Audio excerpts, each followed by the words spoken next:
नमस्कार, मी पल्लवी. माझ्या छोट्याशा मिनी ब्लॉग्समध्ये तुमचे मनपूर्वक स्वागत आहे. तर आज आपण या ठिकाणी सामाजिक असे धोंडे जेवणाचा कार्यक्रम बघणार आहोत. तर हा बीड जिल्ह्याजवळ मोरदरा म्हणून आहे, त्या ठिकाणी बनवलं होतं हे सामाजिक धोंडे जेवण. तर आईकडचं होतं, म्हणजे माहेरघरचं होतं. त्यांनी सगळ्यात मिळून हे धोंडे जेवण बनवलं होतं. एवढं छान मस्त वाटलं ना, खूप एन्जॉय केलं मी.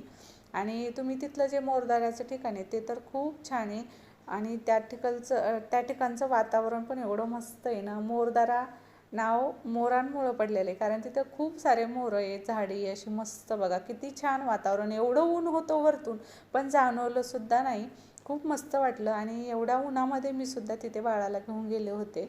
आणि असं वाटलं नाही की एवढं सगळं ऊन आहे. आणि मी म्हणजे फक्त मला म्हणजे सामाजिक जेवण काही कार्यक्रम असलं की मला खूप करमतं.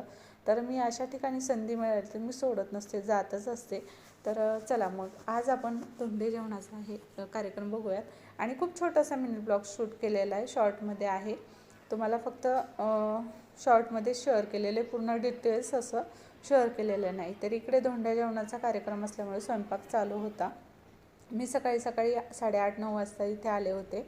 माझं मी सगळं आवरून आले होते. घरचं स्वयंपाक नाही केला, पण बाकीचं बाळाची आंघोळ वगैरे माझं मी सगळं आवरून सकाळी आले होते. तर इकडे चालू होतं, पुरण वगैरे तयार झालं होतं मी आले त्यावेळेस. तर इकडे धोंडे बनवणं चालू होतं. काही जणींनी धोंडे बनवायला घेतले, कुणी भजे बनवत होतं, तर कुणी पीठ मळत होतं, कुणी पुरण बनवत होतं. असं सगळ्यांनी आपण आपले कामं वाटून घेतले होते. सगळं सामाजिक असल्यामुळे ते सगळेजण बनवत होते. इथे काही आचारी वगैरे लावला नव्हता, कारण पुरणाचा स्वयंपाक होता. त्यामुळे हे ह्यांचं सगळ्यांचं मिळून होतं, म्हणून ते सगळे मिळून बनवत होतं. एवढं मस्त वाटत होतं, एवढं करमत होतं या ठिकाणी. आता इथे कसं असतं, जेवढे लोक येतील तेवढे जेवून जातात.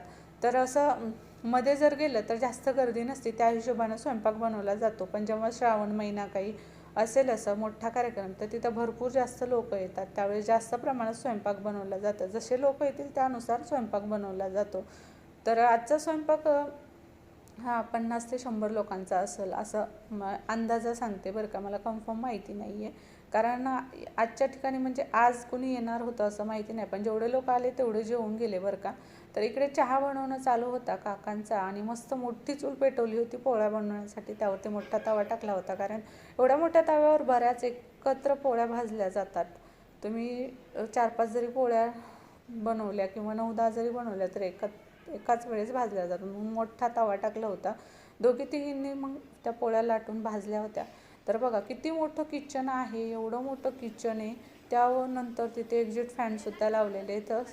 चौकून तर लावलेले आहेत, पण वरती एकदम छताला म्हणजे पत्र्याला मोठा एक्झिट फॅन लावलेला होता, जेणेकरून धुपण जे आहे ते आपल्याला लागू नये आणि डोळ्यांची आग होऊ नये. त्यासाठी हे एवढं मोठं किचन आहे. त्यामध्ये भरपूर असे हे एक्झिट फॅन लावलेले, त्यामुळे जाणवत नाही चुलीवर स्वयंपाक केलेला.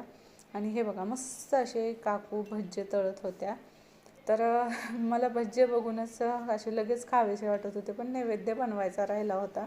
त्यामुळे मी आत्ता कंट्रोल केलं, पण नंतर भरपूर भज्जे खाल्ले होते. तर इकडे धोंडे होऊन झाले होते, म्हणजे तळूनसुद्धा झाले होते. तर हे बघा, धोंडे जेवणाचा कार्यक्रम म्हटलं, धोंडे आलेच ना, मग त्यामुळे सगळ्यात अगोदर धोंडे बनवून घेतले. सगळा स्वयंपाक बनवून झाला होता. सगळ्यात अगोदर नैवेद्य गेला आणि मग बसली छोट्या मुलांची पंगत. तर आता यांना सकाळी भुका लागल्या होत्या. रात्री ते उशिरा आले होते.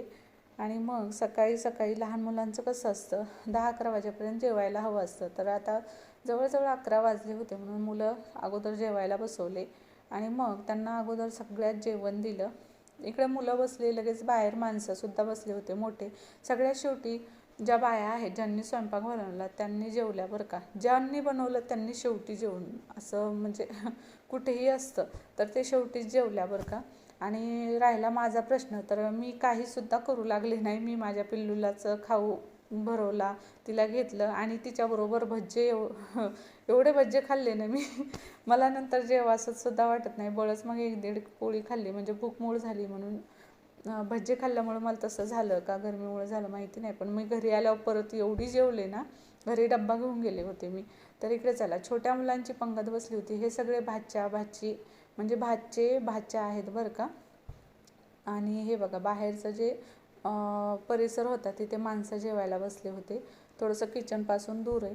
तर बघा सगळे मग आम्ही जेवण झाल्यानंतर असे भाच्या आम्ही एकत्र बसलोत, गप्पा मारल्या. मी मस्त एन्जॉय केलं, मी काहीच केलं नाही तिथे, काही करू लागले नाही आणि यांच्यासोबत बसून असं मस्त जेवण झाल्यावर एन्जॉय केलं. चला मग आजचा व्हिडिओ छोटासा मिनी ब्लॉग्स आवडला असेल धोंडे जेवणाचा तर नक्की व्हिडिओला न विसरता अजून लाईक केलं नसेल लाईक करा, न विसरता सबस्क्राईब करा आणि व्हिडिओ हा आवडल्यास जास्तीत जास्त तुमच्या मित्रमैत्रिणींसोबत शेअर करा. Bye bye.